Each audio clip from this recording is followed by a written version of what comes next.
Nacional. Informação com a credibilidade da Rádio Nacional. Repórter Nacional. Olá, muito bom dia a todos. São 7h30 aqui em Brasília. Hoje é 30 de agosto de 2021 e esse é o Repórter Nacional que está começando agora. Eu sou Priscila Mazenotti, ao meu lado eu tenho Miguelzinho Martins. Oi, Miguelzinho, bom dia. Olá, Priscila, bom dia. Um bom dia também aos ouvintes da Rádio Nacional, aos que nos assistem pela TV Brasil, no YouTube, nos canais Rádio Nacional BR e TV Brasil e ainda que nos acompanham pelos aplicativos da EBC para celular. Estamos juntos para mais uma edição do Repórter Nacional. Nos próximos 25 minutos, vocês vão ver e ouvir as principais notícias, os fatos e acontecimentos de Brasília, do Brasil e do mundo. Vamos lá para os destaques, então? Você vai conferir hoje aqui no Repórter Nacional. Paralimpíada, Brasil começa a semana com ouro no atletismo e medalha no tênis de mesa. Nos Estados Unidos, furacão Ida deixa 1 milhão de casas sem energia em Nova Orleans. Bandidos atacam a agência bancária em Araçatuba, no interior de São Paulo, e levam terror a moradores. Pela primeira vez desde o início da pandemia, 20 estados registram taxa de ocupação de leitos menor que 50%. Semana do Brasil vai oferecer descontos e promoções no mês de setembro. E a gente começa indo direto para Tóquio. Rádio Nacional na Paralimpíada de Tóquio. E o 6º dia de competições nos Jogos Paralímpicos já teve mais uma conquista. Recordista mundial e paralímpico no lançamento de disco na classe F56, o mineiro Claudinei Batista subiu ao lugar mais alto do pódio com ouro no lançamento de disco. No futebol de 5, o Brasil superou mais um adversário, derrotando os anfitriões japoneses por 4-0 e garantindo a vaga na semifinal da competição. Neste momento, o repórter Igor Santos acompanha o tênis de mesa. Nós já garantimos medalha também. Vamos falar com ele direto de Tóquio. Ô Igor, bom dia, boa noite para você. Bom dia, boa noite, gente. Estou acompanhando a final do tênis de mesa classe 10 feminina. Bruna Alexandre está em quadro nesse momento, mas está em situação complicada aqui. Está perdendo por 2-1 na final para a chinesa naturalizada australiana Qian Yang e perde também o quarto set nesse momento por 7-6. Lembrando que o set se encerra quando uma atleta completar 11 pontos, ou seja, se a chinesa naturalizada australiana vencer esse set, ela garante a medalha de ouro. A Bruna precisa vencer esse set e levar para o quinto set, o set de desempate, para ter uma chance de medalha aqui em Tóquio, mas já garantiu a medalha de prata, que é um resultado melhor do que ela teve no Rio, quando ela foi medalha de bronze, ou seja, ela já melhorou o resultado dela e busca aí o ouro, que inclusive, gente, seria o primeiro ouro do tênis de mesa brasileiro paralímpico, ou seja, ela busca a história aí, está tentando tirar forças lá de dentro para correr atrás dessa virada e a gente está aqui acompanhando. Vocês falaram mais cedo do Claudinei, eu acompanhei o Claudinei também, um atleta que tem o recorde mundial e paralímpico e agora 2 medalhas de ouro paralímpicas. Enfim, um atleta que vem dominando a prova do lançamento de disco F56 e daqui a pouquinho a gente vai dar um pulo lá no Estádio Olímpico de Tóquio, onde acontecem as disputas do atletismo. Temos 2 possibilidades aí de medalha de ouro e a gente vai ficar atento aí, quem sabe o Brasil chegue hoje à medalha de ouro número 100 em sua história nos Jogos Paralímpicos. Volto com vocês aí no Brasil. Bacana, obrigado, Igor. O Brasil está em 6º lugar no quadro de medalhas até o momento, né? 11 de ouro, 5 de prata e 15 de bronze. A gente soma então 31.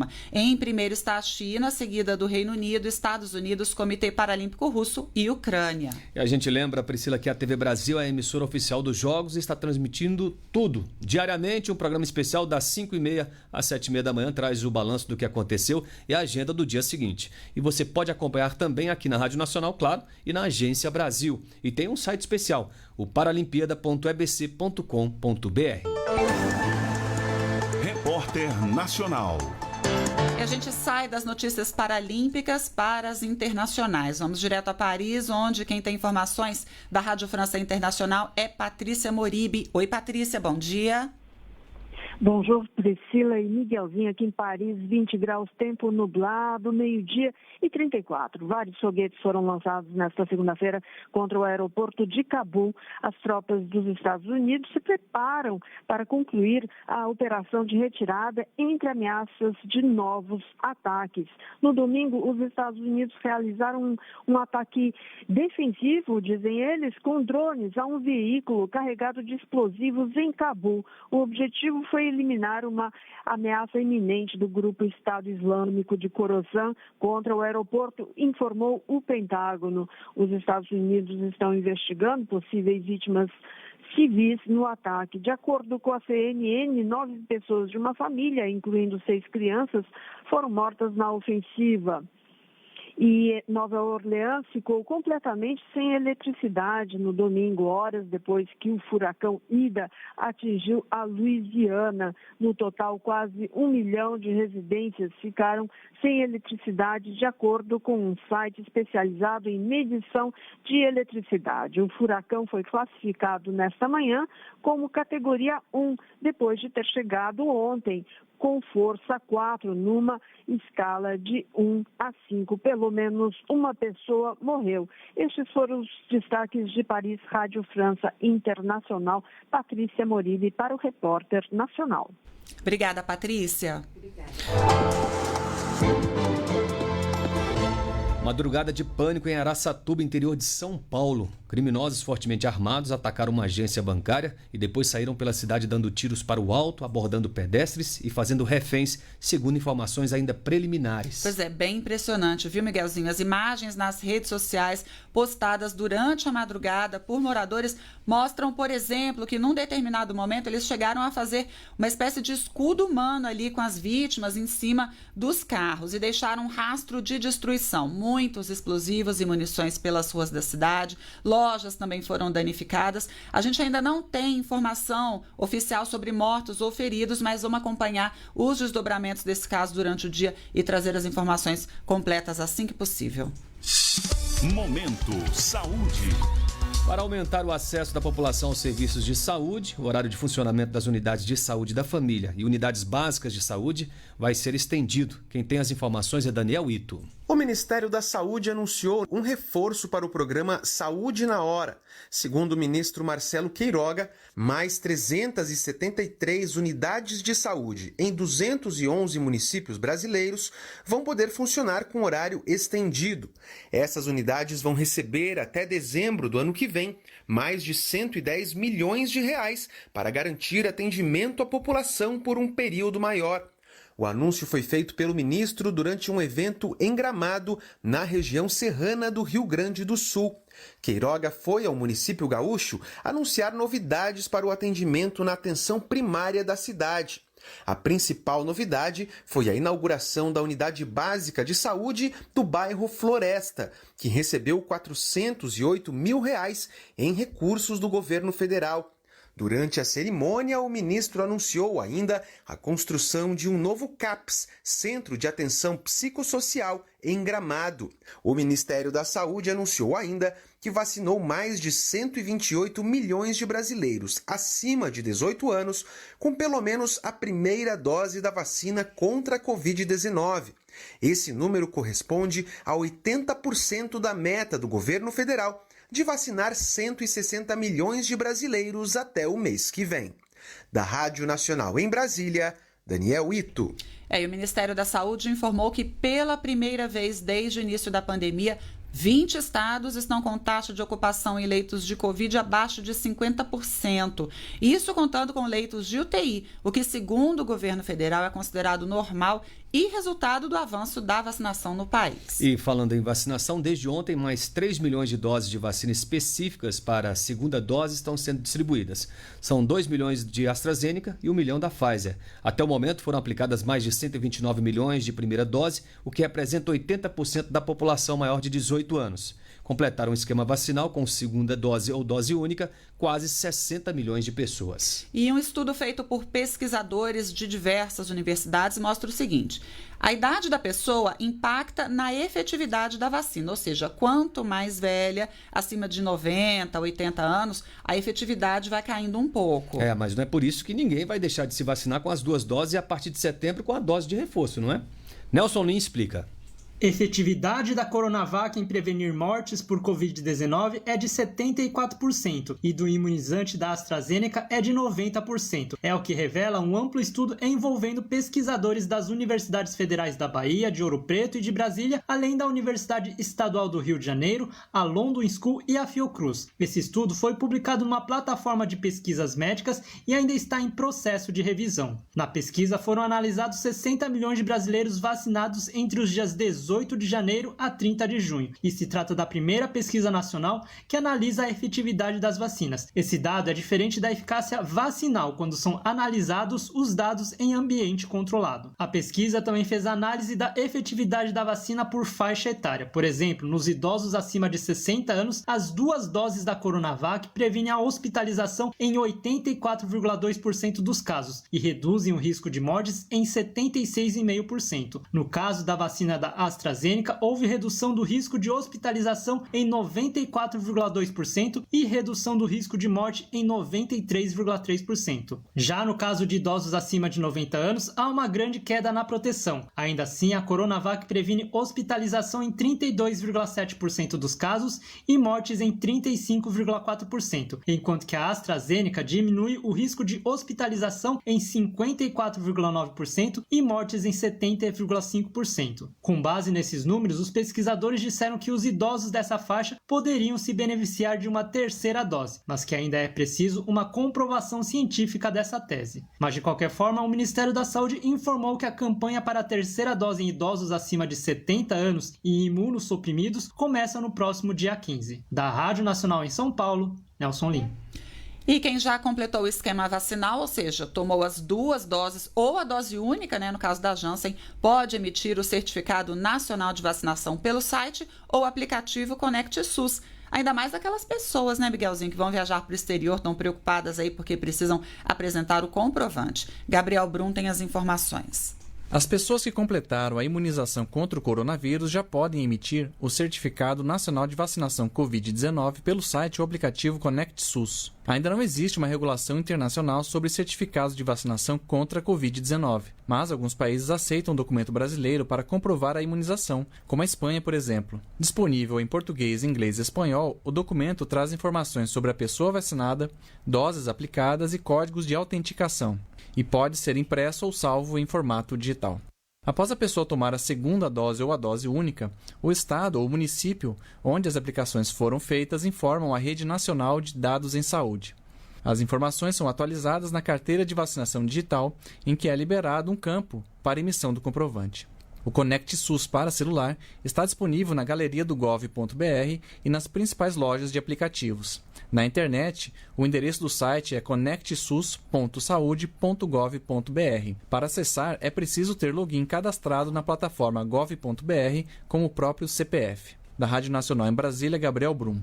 Aliás, vamos aproveitar para fazer um balanço por outras capitais. Em Macapá, no Amapá, também está na vez dos adolescentes. Em Salvador, já começa a 3ª dose para idosos a partir de 90 anos. Podem tomar essa dose de reforço quem já teve aplicada a 2ª dose nos últimos 6 meses. Assim como em São Luís, no Maranhão, mas por lá é para idosos entre 86 e 89 anos. E em Curitiba, no Paraná, a antecipação da 2ª dose da AstraZeneca e da Pfizer para aqueles com 54 anos ou mais e que se vacinaram em meados de junho. Pesquisadores e cientistas unidos para um manejo sustentável da pesca e proteção da biodiversidade da Amazônia. E a ponte para isso é um aplicativo que está em desenvolvimento por instituições aqui do Brasil e também de fora do país. Por enquanto, a ferramenta reúne dados de 21 espécies. Confira na reportagem de Beatriz Evaristo. Um aplicativo de rastreamento de peixes pode ser um aliado no manejo sustentável da pesca e na conservação da biodiversidade na Amazônia. Batizada de Ictio, que vem de peixes em latim, A ferramenta é resultado de uma parceria entre instituições nacionais e estrangeiras. A Universidade Federal de Rondônia é uma delas. A professora Carolina Dória explica que a coleta de informações para o aplicativo tem a colaboração do pescador como cientista cidadão. O pescador fazer esse registro é bastante simples. Ele tem que ter primeiro baixado o aplicativo no seu celular, ele tem que ter um celular Android que seja compatível. Ele faz o download do aplicativo no celular, faz o seu registro, o seu cadastro e a partir daí, toda vez que ele for pescar, ele vai registrar qual espécie ele capturou, qual é o tipo de peixe, a quantidade e os quilos capturados. Toda vez que ele estiver próximo de uma torre de internet, essa informação vai ser enviada para um banco de dados no qual a gente aqui tem acesso. A pesquisadora Carolina Dória, do Laboratório de Ictiologia e Pesca, destaca que com essa nova tecnologia vai ser possível levantar informações sobre a migração desses animais em diferentes pontos da bacia amazônica. O aplicativo Ictio, ele é importante porque ele vai nos ajudar a obter informações sobre aonde os peixes estão ocorrendo e em que quantidade, em que abundância eles estão sendo capturados. A lista tem 21 espécies. Os dados coletados serão disponibilizados para os colaboradores da Rede Ciência Cidadã na Amazônia, que conta com a participação de organizações que trabalham com comunidades ribeirinhas. A professora Carolina Dória reforça que as informações geradas pelo aplicativo serão utilizadas apenas para a pesquisa. Nós nunca vamos ter acesso ao nome das pessoas que se cadastraram, nem aonde elas estão pescando, porque a pessoa ela passa a ser para nós um número, né? Ela tem um número de identificação. Então é importante deixar claro que o aplicativo não tem nenhuma intenção de fiscalizar os pescadores. A informação gerada ela é utilizada somente para pesquisa. Em Rondônia, o número de voluntários ainda é pequeno. A expectativa é chegar a 100 participantes no estado até o final do ano. Da Rádio Nacional em Brasília, Beatriz Evaristo.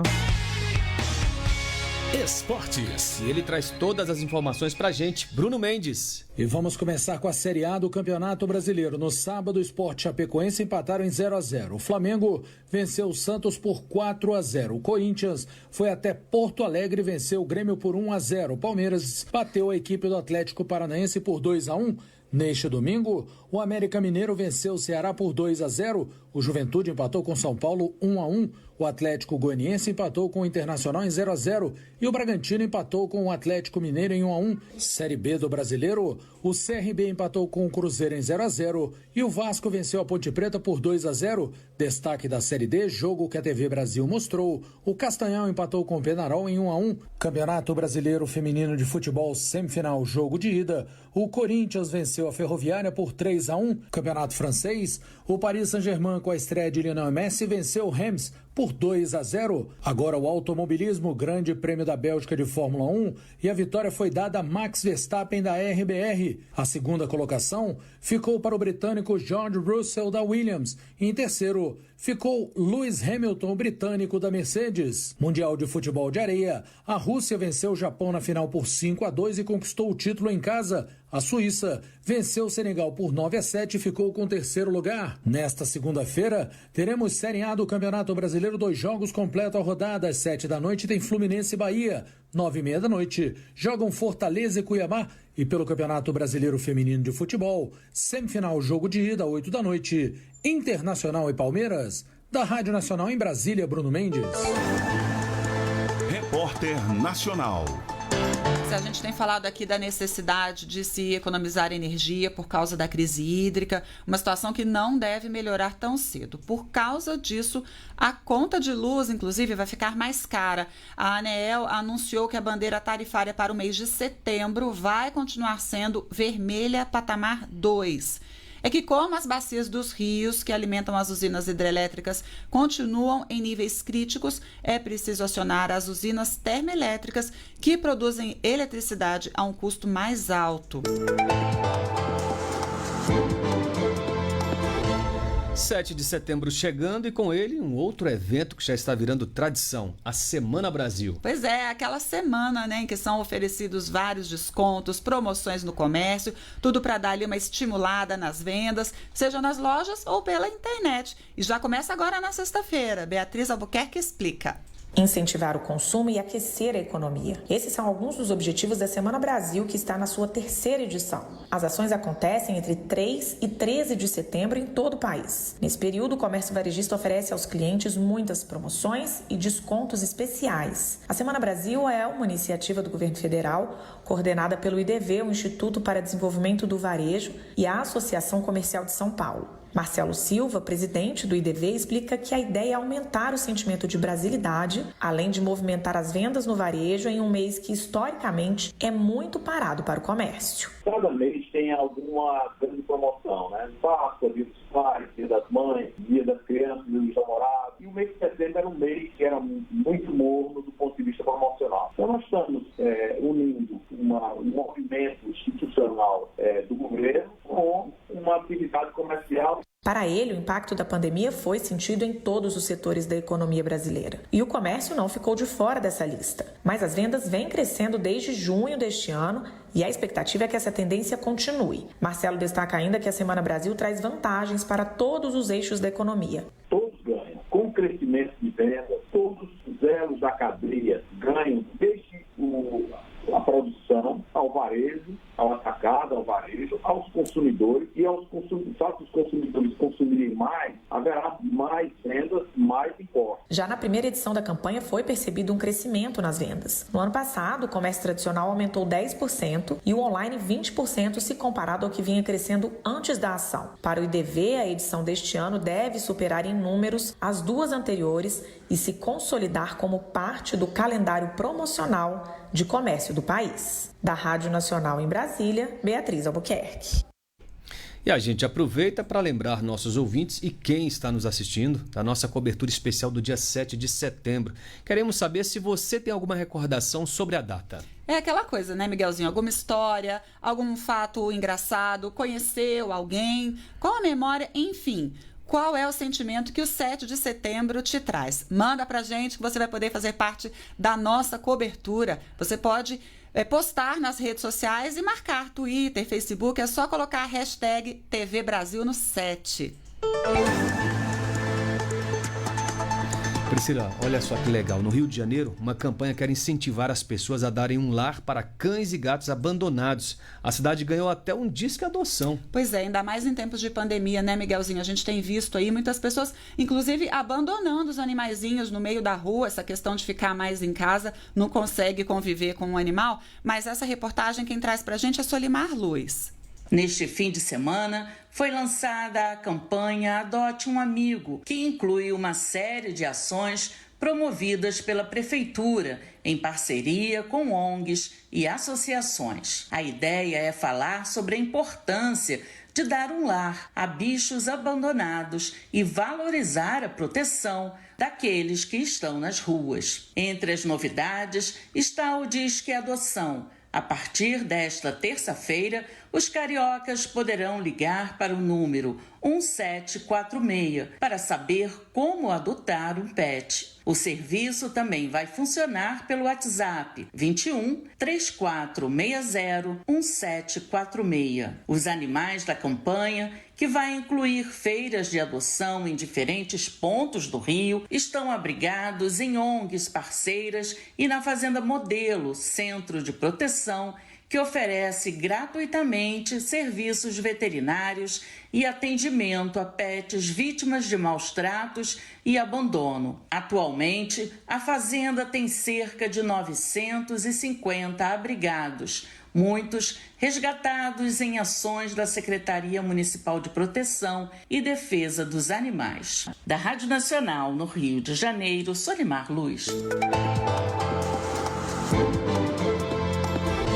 E para encerrar, uma curiosidade. Foi inaugurada nesse fim de semana a estátua do Grande Buda de Ibiraçu, às margens da BR-101, no Mosteiro Zen Morro da Vargem, lá no Espírito Santo. Com 35 metros de altura, O monumento é o segundo maior do mundo e o maior do Ocidente. O maior Buda é o Buda de Leshan, localizado na China, considerado patrimônio histórico pela Unesco. Esse tem 71 metros e foi construído na encosta de um desfiladeiro. A estátua brasileira fica na Praça Tori, na entrada do mosteiro, que é uma referência mundial e o maior da América Latina. Feita de ferro, aço e concreto, pesa 350 toneladas e mede 35 metros de altura.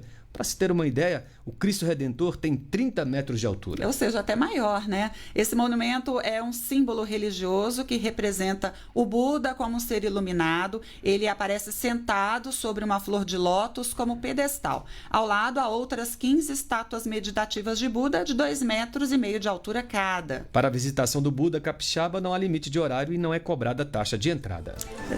Agora são 7h54 e a gente fica por aqui. Nos vemos de novo amanhã às 7h30 da manhã aqui no Repórter Nacional. Continue com a gente, aproveite e nos siga nas redes sociais. A todos, uma excelente semana. Tchau. Tchau, tchau. Repórter Nacional. Informação com a credibilidade da Rádio Nacional.